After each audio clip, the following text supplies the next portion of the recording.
አምላክ አደረ ውስተ ሥጋ ተአኩረ እንዘ ይትጋባ በሙላ አምላክ አደረ ውስተ ሥጋ ተአኩረ እንዘ ይትጋባ በሙላ ነናይተ ወፈላሴ ሀገሪቶሙ ለቅዱሳን ሊነ ሰብአ ቤቱ ለእግዚአብሔር ኩለ ነናይተ ወፈላሴ ሀገሪቶሙ ለቅዱሳን ሊነ ሰብአ ቤቱ ለእግዚአብሔር ኩለ አምላክ አደረ ውስተ ሥጋ ተአኩረ እንዘ ይትጋባ በሙላ። ክቡር አባታችን መላከማዊ ቆሞስ አባ ገብረ ሥላሴ የዚህ ታላቅ ቤተ ክርስቲያን አስተዳዳሪ፣ ክቡራን ሊቃውንተ ቤተ ክርስቲያን፣ በዚህ አውደ ምሕረት የተገኛችሁ የጌታችን የመድኃኒታችን የኢየሱስ ክርስቶስ ቤተሰቦች፣ የእመቤታችን የቅድስት ድንግል ማርያም ልጆች እንደምን ቆያችሁ? እንኳን አደረሳችሁ።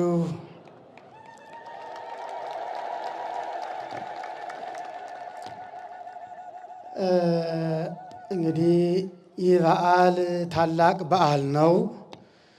ቤተ ክርስቲያናችን እጅግ በደመቀ ሁኔታ ታከብረዋለች። የቤተ ክርስቲያናችን አሰራሯ፣ ስርዓተ ውዳሴዋ፣ የበዓል አከባበሯ እጅግ በጣም የሚደንቅ ነው። እኔ እንደ ሁል ጊዜ አዲስ ነገር ይሆንብኛል። ሁሌ አዲስ ይሆናል እና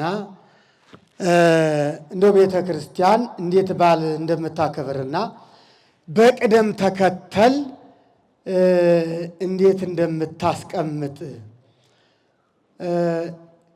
እግዚአብሔር ሰው ከመሆኑ በፊት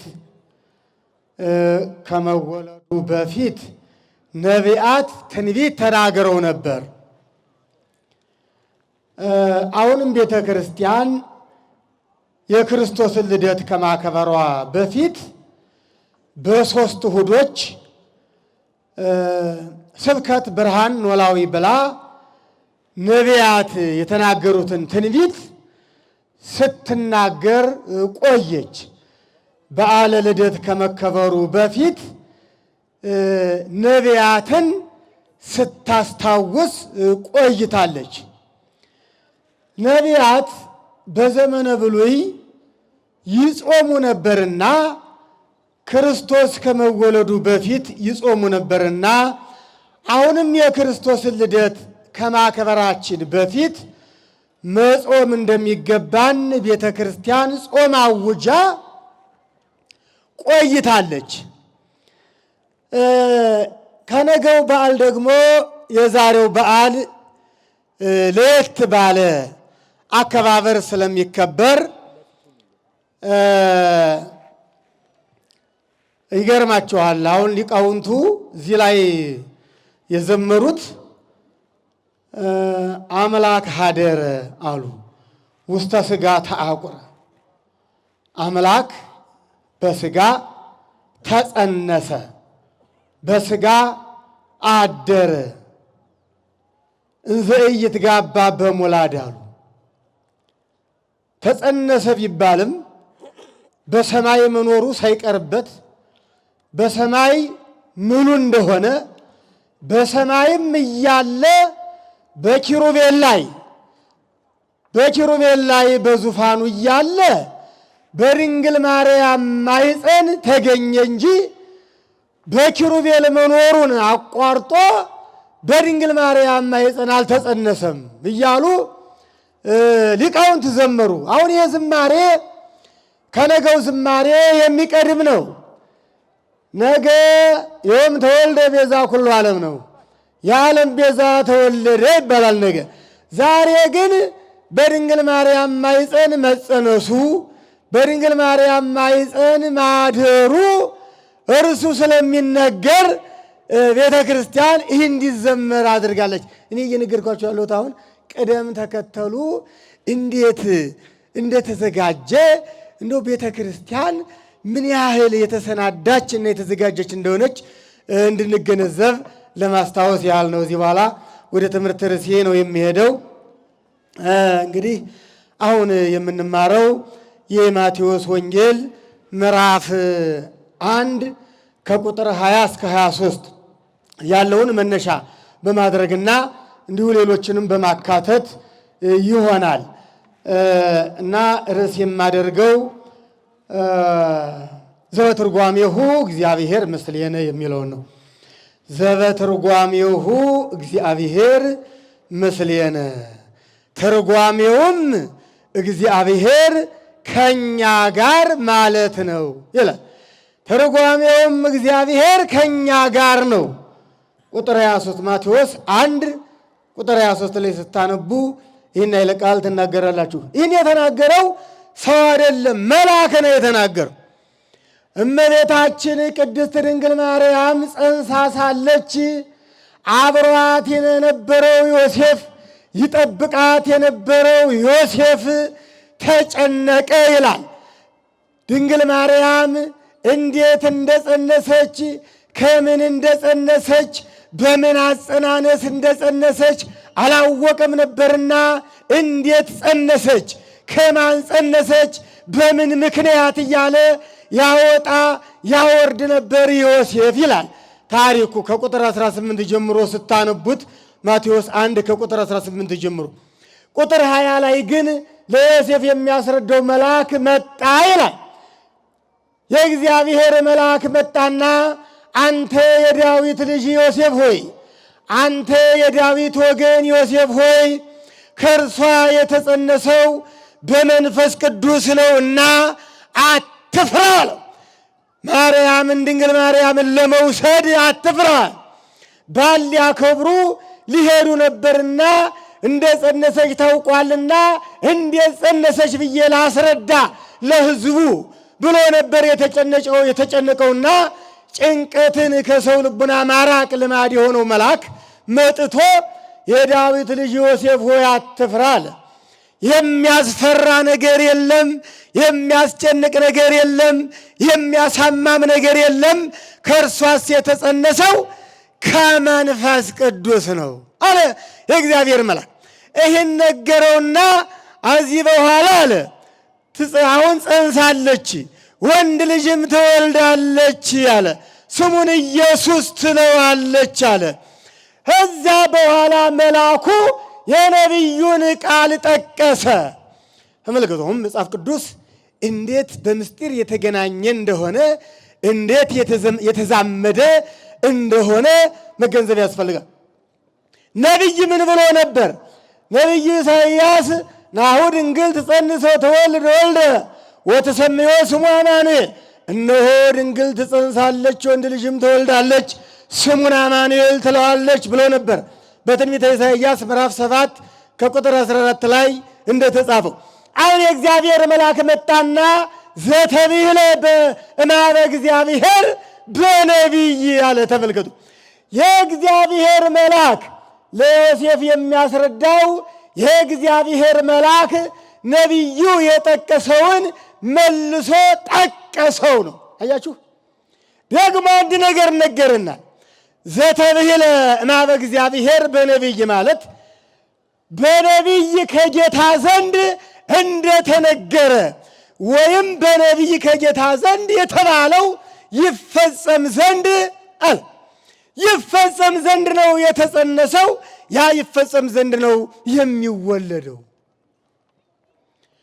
ነቢይ ከጌታ ነቢይ ከየት አምጥቶ ተናገረ? መልአኩ ነገረን እኮ። ነቢይ ከየት አምጥቶ ነው የተናገረው ብለን እንዳንጠይቅ ነቢዩ እኮ የተናገረው ከጌታ ተነግሮት ነው አለን። መልአኩ መጣና ነቢይ ከጌታ አለ። መንፈስ ቅዱስ ነግሮት ነው። ትጸንሳለች ብለህ ትንቢት ተናገር፣ ድንግል ናት ብለህ ትንቢት ተናገር። በድንግልና ትጸንሳለች ብለህ ተናገር፣ በድንግልና ትወልዳለች ብለህ ተናገር፣ ስሙንም አማኑኤል ትለዋለች ብለህ ተናገር ብሎ ለነቢዩ ለኢሳይያስ የነገረው መንፈስ ቅዱስ ነው። እግዚአብሔር መንፈስ ቅዱስ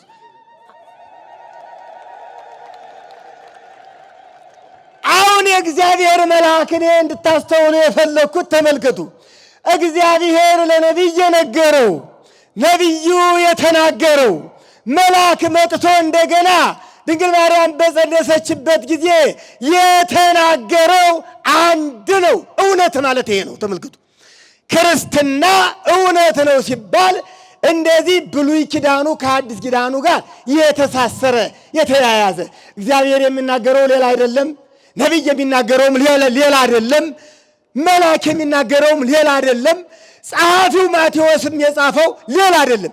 እንዴት እንደተያያዘ ማወቅ አለብን። ይህ ነው ክርስትና እውነት ነው። ኢየሱስ ክርስቶስም እውነተኛ አምላክ ነው የምንለው ለዚህ ነው። የተለያየ ነገር የለም። ከዚያ በኋላ ተርጓሚዎች ሊቃውንትም የሚተረጉሙት ይህንን ነው። ተመልከቱ እንዴት እንደተያያዘ ልብ በሉ። አሁን ይህ መልአክ የነቢዩን ቃል ተናግሮ ብቻ አይደለም የሄደው። ነቢዩ ትንቢት ብቻ ነበረ የተናገረው። መልአኩ ግን ትንቢቱን ብቻ አይደለም የተናገረው። ነቢዩ እንዳለ አለ ትጸንሳለች በድንግልና፣ ድንግል በድንግልና ትጸንሳለች፣ በድንግልና ተወልዳለች ብሎ የተናገረው ይደርስ ይፈጸም ዘንድ አለ። ከዚህ በኋላ ምን አለ? ዘበትርጓሜሁ አለ። እግዚአብሔር ይመስገን። ምን ካለ በኋላ ወይሰምይዎ አማኑኤል፣ ያ የተጸነሰው በምን የተጸነሰው? በድንግልና የተጸነሰው በምን የሚወለደው? በድንግልና የሚወለደው ስሙ ማን ይባላል? አማኑኤል። ስሙ ማን ይባላል? አማኑኤል። መልአኩ ምን አለ? ዘበትርጓሜሁ እግዚአብሔር ምስሌነ ምእመናን። ተመልከቱ። አሁን መልአኩ የመልአኩን ትርጓሜ ተመልከቱ፣ ልብ በሉ። ነቢይ አልተረጎመም። የተረጎመ የመጣው መልአክ ነው። ምን ብሎ? ትርጓሜውም አለ እግዚአብሔር ከኛ ጋር ነው። ደስ አይልም? እስኪ አመስግኑ አሁን ሁላችሁም። መልአክ እኮ ነው እንደዚህ አለ። ትርጓሜው አለ ያ የተወለደው የተጸነሰው የሚወለደው ነው ያለው። ትርጓሜው አለ ምን? እግዚአብሔር ከኛ ጋር። አያችሁ፣ እስከዚህ ቀን ድረስ እኮ እግዚአብሔር ከኛ ጋር አልነበረም። አሁን ነው እግዚአብሔር ከኛ ጋር የሆነው አለ። ሰው በድሎ ከእግዚአብሔር ተለይቶ ስለነበረ፣ ሰው ከእግዚአብሔር ተለይቶ ወደ ሲኦል ወርዶ ስለነበረ፣ ዲያብሎስን ተከትሎ ስለነበረ፣ አሁን ግን እግዚአብሔር ከኛ ጋር ነው። ደስ የሚል ቃል ነው። እስኪ እንደው አንዳንድ ነገር እንነጋገር አብረን ከዚህ ቃል ጋር። ሰው ከእናንተ ጋር ሲሆን ደስ የሚላችሁ መቼ ነው? መቼ ሰዎች ከእናንተ ጋር ቢሆኑ ደስ ይላችኋል? በመከራ ቀን አይደለ? በመከራ ቀን፣ በታመማችሁበት ቀን ሰዎች ከእናንተ ጋር ቢሆኑ ደስ ይላችኋል አይደለም እንዴ? በታመማችሁበት ቀን ከእናንተ ጋር የሆነው ሰው ምን አይነት ሰው እንደሆነ ታውቁታላችሁ። ያ ሰው እናንተን የሚወድ ሰው ነው። ያ ሰው ለእናንተ ቅርብ የሆነ ሰው ነው። ያ ሰው እግዚአብሔርን የሚፈራ ሰው ነው። ያ ሰው እውነተኛ ክርስቲያን ነው። ያ ሰው ትእዛዝ እግዚአብሔርን የሚፈጽም ነው። ያ ሰው የሰው ፍቅር ያለው ሰው ነው። በታመማችሁበት ጊዜ ከእናንተ ጋር የሆነ ሰው በእውነት ያ ሰው ለእናንተ እጅግ በጣም ልዩ ሰው ነው አይደለም እንዴ? አይዟችሁ የሚላችሁ ሰው፣ አይዟችሁ የሚላችሁ። ተመልከቱ፣ አንድ ቀን ታማችሁ እንደው ሆስፒታል በገባችሁ ጊዜ አይደለም፣ ሳምንት በታመማችሁ ጊዜ አይደለም፣ ወር በታመማችሁ ጊዜ አይደለም፣ እንደው ምናልባት ዓመት የሚታመም ሰው፣ 2 ዓመት የሚታመም ሰው፣ 3 ዓመት የሚታመም ሰው ተመልከቱ። ሰው ይሰለቻል። አንዳንዱ እንዲህ ሊል ይችላል፣ ወይ አይሞት ወይ አይድን ሊል ይችላል። ግን እንዲህ ሳይል በእውነት ዓመት የታመመውን ሰው 2 ዓመት የታመመውን ሰው ሳይሰለች ሁሌ የሚጠይቅ ሁሌ ከጎኑ የሚሆን ሁሌ የተቻለውን ያህል የሚረዳ እንዲህ አይነት ሰው የተባረከ ሰው ነው አይደለ? እንዲህ አይነት ሰው አሁን እግዚአብሔር ከኛ ጋር የሆነ መቼ ነው ብላችሁ ተመልከቱ። አሁን ይህን እዚህ ላይ ነው እንግዲህ እግዚአብሔር ከኛ ጋር የሆነ መቼ ነው? በተደሰትን ጊዜ ነው አይደለም? ልጆቻችን በዳርን ጊዜ ነው አይደለም? በተመቻቸን ጊዜ፣ በደላን ጊዜ፣ ያን ጊዜ ነው እንደ እግዚአብሔር ከኛ ጋር ሆነ የተባለ አይደለም። ነቢዩ ኢሳይያስ እንደተናገረ ነሣ ደዌነ ወጾረ ሕማመነ ብሎ ነቢዩ እንደተናገረ በታመምን ጊዜ ነው ከኛ ጋር የሆነው፣ በቆሰልን ጊዜ ከኛ ጋር የሆነው ነቢዩ እንደተናገረ ቆስላችን ተሸከመ አይደለ እንዴ? ሕማማችን ተሸከመ፣ ደዌያችን ተሸከመ አለ። ቆስላችን በቁስሉ ፈወሰ አለ። በቆሰል በታመምን ጊዜ ዓለም በሙሉ በሽተኛ ሆኖ ነበር። የምን በሽተኛ? አስቡት። እግር ላይ ያለ ቁስል አይደለም፣ እጅ ላይ ያለ ቁስል አይደለም፣ ወይም የውስጥ በሽታ አይደለም፣ የነፍስ ቁስል ነው። ያ የነፍስ ቁስል ኃጢአት የተባለ ቁስል፣ ወንጀል በደል የተባለ ቁስል፣ ለዘላለም የሚያሰቃይ ቁስል፣ ለዘላለም በመከራ ውስጥ የሚያኖር ቁስል፣ ስሜቱ ለዘላለም የማይቀዘቅዝ ቁስል ነው። እጅግ በጣም በከባድ ቁስል በተያዝን ጊዜ ነው። ተመልከቱ። በተመቸን ጊዜ አይደል፣ በወደቅን ጊዜ ነው እግዚአብሔር ከኛ ጋር የሆነው። ያን ጊዜ ነው ተመልከቱ፣ በመከራችን ጊዜ። አሁን በመከራችን ጊዜ ከኛ ጋር የሆነውን እንወደዋለን ብለናል። ወድቋል ብሎ ስላልናቀን፣ በሽተኛ ነው ተውት ብሎ የማይንቀን ስለሆነ፣ አያችሁ እግዚአብሔር የማይንቅ አምላክ ነው። አዳም የራሱ ጉዳይ የማይል 99 ነገደ መላእክት አሉኝ የማይል ማንም ቆጥሮ ቁጥራቸውን በዚህ ልክ ነው ሊል የማይችል ስፍር ቁጥር የሌላቸው መላእክት አሉኝ፣ ቅዱስ ቅዱስ ቅዱስ እያሉ ያመሰግኑኛል። እረሄ ሥጋና ደም የራሱ ጉዳይ፣ እረሂ ደካማ የራሱ ጉዳይ፣ አንዴ ወደ ጽድቅ አንዴ ወደ ኃጢአት የሚል ይህ ደካማ ሰው የራሱ ጉዳይ የማይል ጌታ ስለሆነ ተመልከቱ።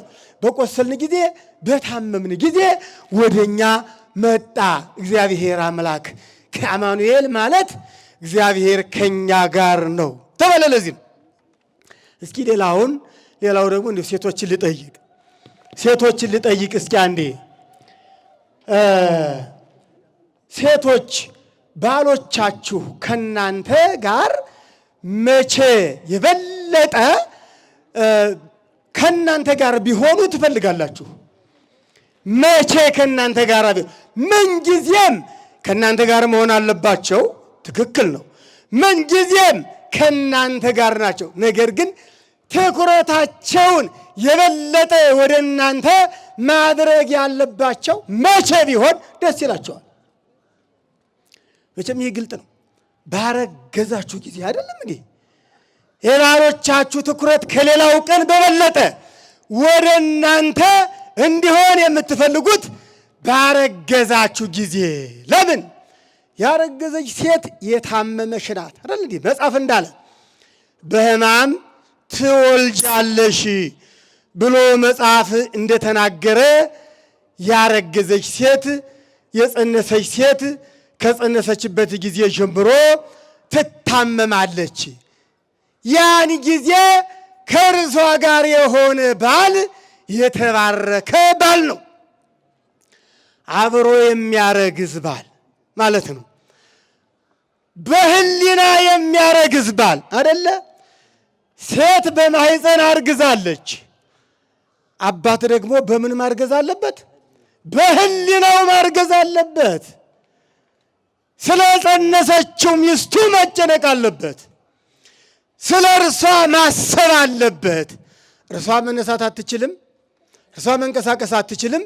የእርሷን እንቅስቃሴ እሱ መንቀሳቀስ አለበት፣ እርሱ መስራት አለበት። እንዲህ የሚያደርግ ባል ምን አይነት ባል ነው ከተባለ የተባረከ ባል ነው። የተባረከ ባል አለ፣ የተረገመ ባልም አለ አይደል እንዴ?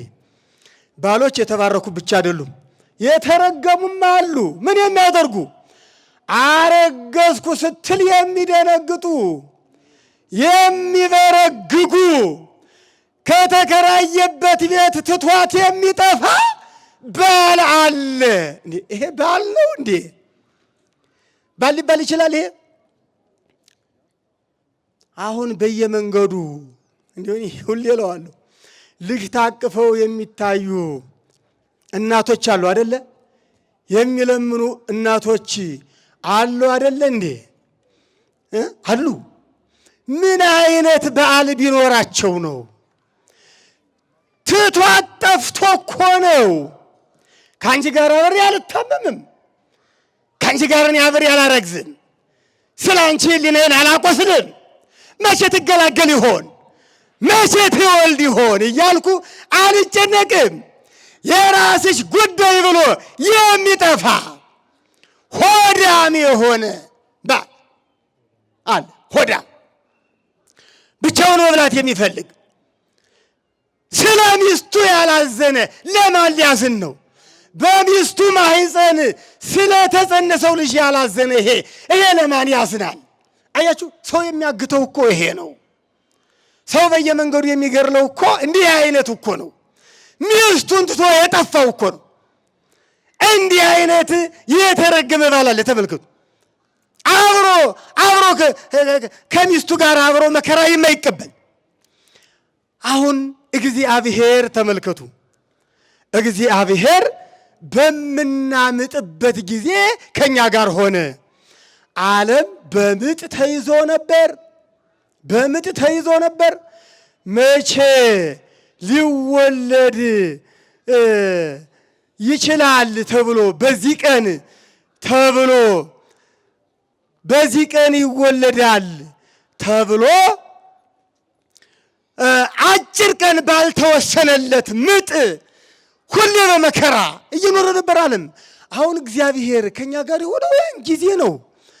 ምጥ በተሰማን ጊዜ፣ መከራ በተሰማን ጊዜ ያን ጊዜ ነው እኮ እግዚአብሔር። እኛም ኃጢአትን አርግዘን ሳለ ተመልከቱ፣ የኃጢአት እርግዝና በጣም ከብዶን ሳለ፣ በጣም አስጨንቆን ሳለ እግዚአብሔር እንዲህ አለ፣ እንዴት ኃጢአት እንዳረገዙ ሁሌ ይኖራሉ? እንዴት ሁሌ ይጨነቃሉ? ለምን ሁሌ ይጨነቃሉ? እኔ ከነሱ ጋር ሁኜ ጭንቀታቸውን አንዴ ያስወግዳለሁ አለና ከኛ ጋር ሆነ። እልል በሉ ሁላችሁም። ነው ዘበትርጓሜሁ እግዚአብሔር ምስሌነ ማለት ነው። ትርጓሜው እግዚአብሔር ከኛ ጋር ነው ማለት ይሄ ነው። ተመልከቱ። እጅግ በተቸገርን ጊዜ ነው የመጣው።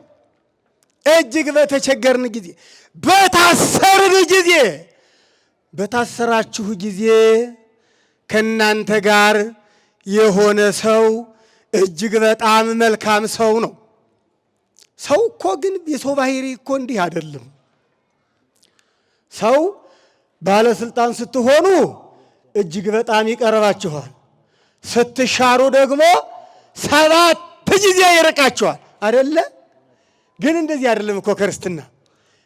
በተሾመ ጊዜ ከስር ከስሩ እየተከተልክ ስልክ 30 ጊዜ በቀን እየደወልክ ያን ጊዜ ስትቀርበው ሲሻር ለምን ትርቃለህ? ያኔም ደግሞ ምናልባት እንደው አጥፍቶ ታስሮ ከሆነ ሁሌ እስር ቤቱን አንተም ያንዴ ሰርቶልሃል እኮ።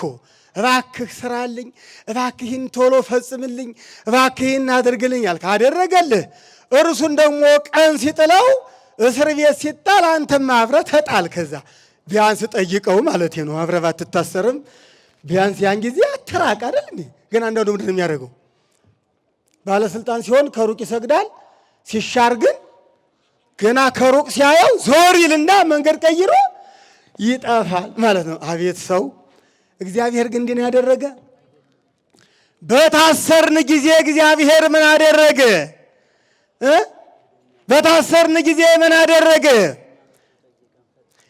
ታስሬ ጠየቃችሁኝ ብሎ በማቴዎስ 25 ላይ ወንጌል ያስተማረ ጌታ ማቴዎስ በምዕራፍ 25 እንደመዘገበው ታስሬ አስፈታችሁኝ ያለ ጌታ እኛም በታሰርን ጊዜ አስፈትቶናል። ቅዱስ ጴጥሮስ ምንድን ነው ያለው?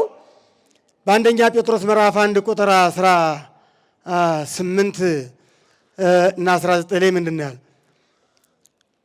ነፍሳቸው በወህኒ ወደ ነበሩ ሄዶ ወንጌል ሰበከላቸው አይደለ ያለው? ጌታችን መድኃኒታችን ኢየሱስ ክርስቶስ ተመልከት፣ ወደ እስረኞች ሄደ። ሰው ታስሮ ነበረ። የት ምእመናን? ሲኦል ውስጥ የሰው ልጅ ታስሮ ነበር ነው የሚለን ቅዱስ ጴጥሮስ። በወህኒ ነበሩ ይለናል። ነፍሳት አዳም በወህኒ ነበር፣ ሔዋን በወህኒ ነበረች፣ ልጆቻቸው በወህኒ ነበሩ። ወደ ወህኒ ቤት ሄደ አለ ጌታ። እኮ እርሱ ሳይሰራ ስሩ አይልም። እርሱ ወደ ወህኒ ቤት ሳይሄድ ወደ ወህኒ ቤት ሂዳችሁ በወህኒ ቤት ያሉትን አስፈቱ አላለም ጌታ። እርሱ መጥቶ በሲኦል የነበሩ ነፍሳትን በጨለማ የነበሩትን ጨለማውን ገፎ ጨለማ ውስጥ በገባን ጊዜ መጥቶ ጨለማውን ስለገፈፈ ነው። እግዚአብሔር ከኛ ጋር አማኑኤል ማለት እግዚአብሔር ከኛ ጋር ነው የምንለው ለዚህ ነው። ምእመናን ጌታችን መድኃኒታችን ኢየሱስ ክርስቶስ እያንዳንዱን የወንጌል ቃል እርሱ በተግባር ፈጽሞ ነው። አሁን እኛና አማኑኤል በጣም እንራራቃለን፣ በአሰራር ማለት ነው። ተመልከቱ፣ በአሰራር እጅግ በጣም እንራራቃለን። አሁን ክርስቶስን መምሰል ማለት እንደ ክርስቶስ መስራት ማለት ክርስቶስ ለኛ እኛ ደግሞ እርስ በርሳችን አንዱ ለአንዱ ክርስቶስ እኮ እስረኛ ጠይቋል። ወደ ታመን ሳለ ወደ እኛ መጥቷል። እኔም እስኪ ወደዛ ነው። አሁን ትምህርቱ ነው። ክርስቶስን ስንመስል እንደዚህ ለመስራት መሞከር ነው ምእመናን። እና እንግዲህ እግዚአብሔር ከኛ ጋር ነው።